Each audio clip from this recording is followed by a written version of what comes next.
Il aura passé près, sinon plus de 1460 jours en détention provisoire à la prison centrale de Libreville.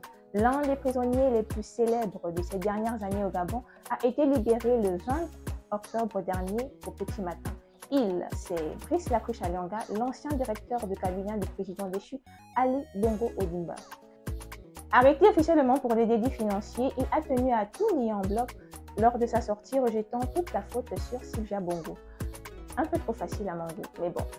Elam Détour, émission réalisée par Apidé avec DI, coécrite par le fils d'Ernest, présentée par moi-même, Mélie. On peut commencer. Thompson on the track. Thompson on the track.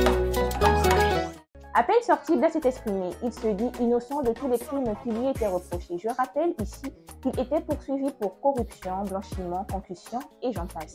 Selon lui, il s'agissait d'une grosse machination avec à la manœuvre l'ex-première dame. On l'écoute.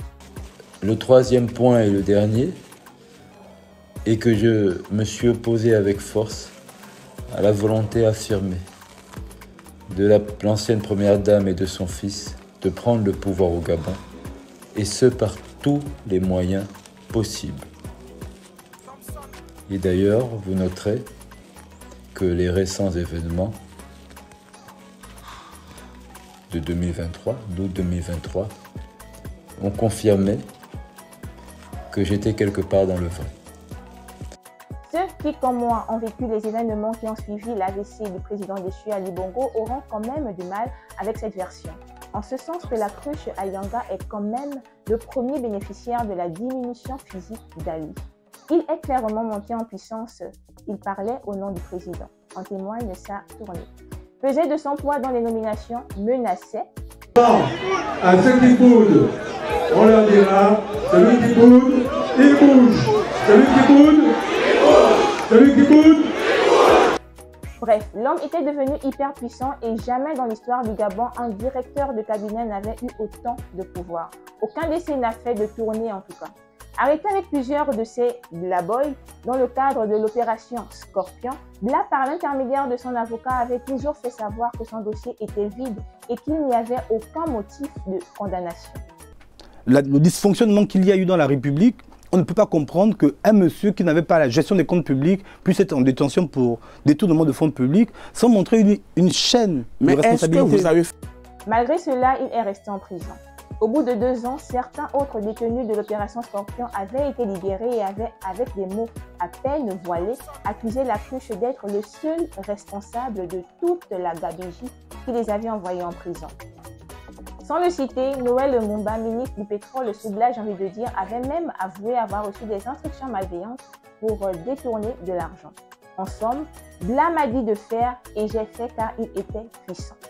Aujourd'hui libre, Bla veut nous faire comprendre qu'il a toujours aimé le Gabon et que c'est soucieux de préserver les intérêts du pays qu'il s'est opposé à la prise de pouvoir de Sylvia Bongo et de son fils.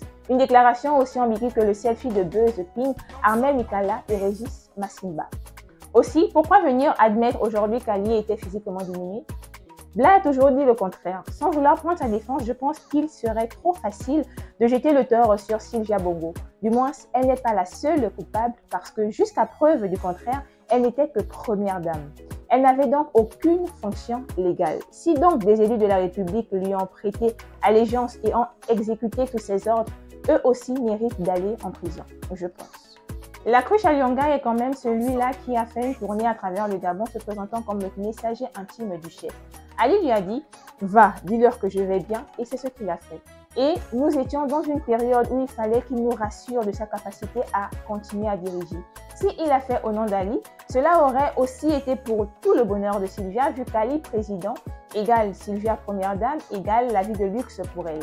Encore une fois, pourquoi avoir fait une tournée pour dire que le président va bien alors qu'il n'allait pas bien? Forcément dans le but de préserver un intérêt personnel, car ici, l'intérêt du peuple n'y est pas. Je vais conclure cette émission avec une question. Croyez-vous au dire de Bla? C'était Nelly pour Elam Détour. Take care.